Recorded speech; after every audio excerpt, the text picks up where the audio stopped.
Now let's talk how to use the heat and cooling system. So the Dometic system here has a couple different options, which are great.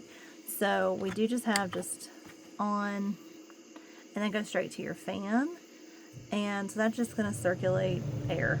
And you've got low and high.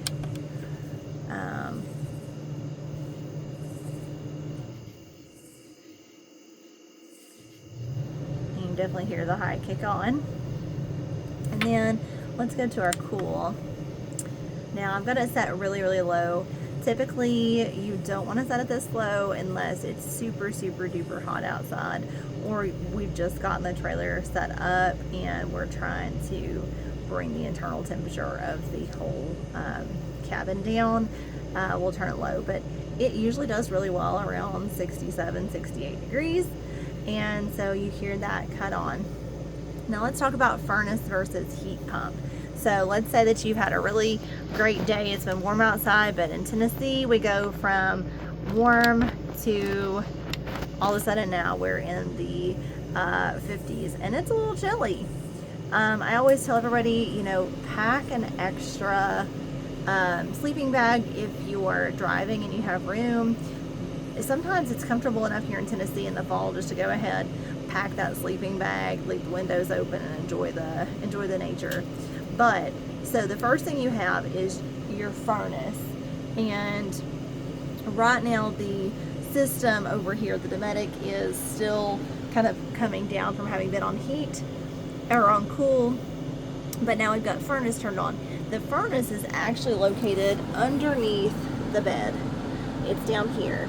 And so once you kick that on, you'll actually feel it pretty quickly. That does run your propane. So it is necessary for the propane to be on. We always do turn the propane on when we set up a trailer, because we also set up your water heater for you. So it will kick on for the furnace. And if you need the furnace, that's great. I prefer this for heat, and it does a very good job of warming things up, but you definitely don't need it set at 77 degrees. That was just to show it kicking on. Probably could easily do that at like 68 degrees. The last one is your heat pump. So it'll take it a second, because right now it's going to have to convert over from where the AC was in air mode and the furnace was on. But here in just a few minutes, we'll actually notice that the Dometic system kicks back on, and the heat pump itself comes out of the same place that the HVAC and fan do. And this guy will take a few minutes. He goes through a cool down cycle, and then he cuts off completely. So this is how you operate it.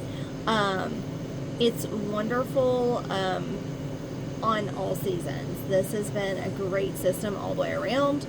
Now I will give a little shout out to what they call the Fantastic Fan. So one of the things we typically do is set up your Fantastic Fan for you, and that helps pull during the day. Even when the air conditioner is on, it is okay to have your Fantastic Fan turned on, because it will help pull the heat out of the top of the camper and help move that air through. Now, if you're trying to heat the place up, you will probably want to get up, and if you see right here, that little knob is going to lower your lid. If you forget to turn it off with the knob over here, it's going to auto shut off to protect those fins. But ideally, if you need to turn it off, you're going to go ahead, turn it to 0, and then twist this knob.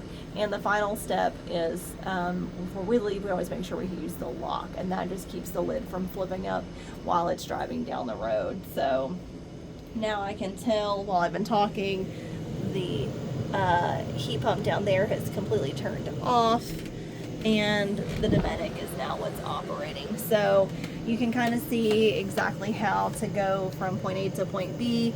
And truthfully, in the summer and in those early fall months, you may have to use cool in the day and heat in the evening.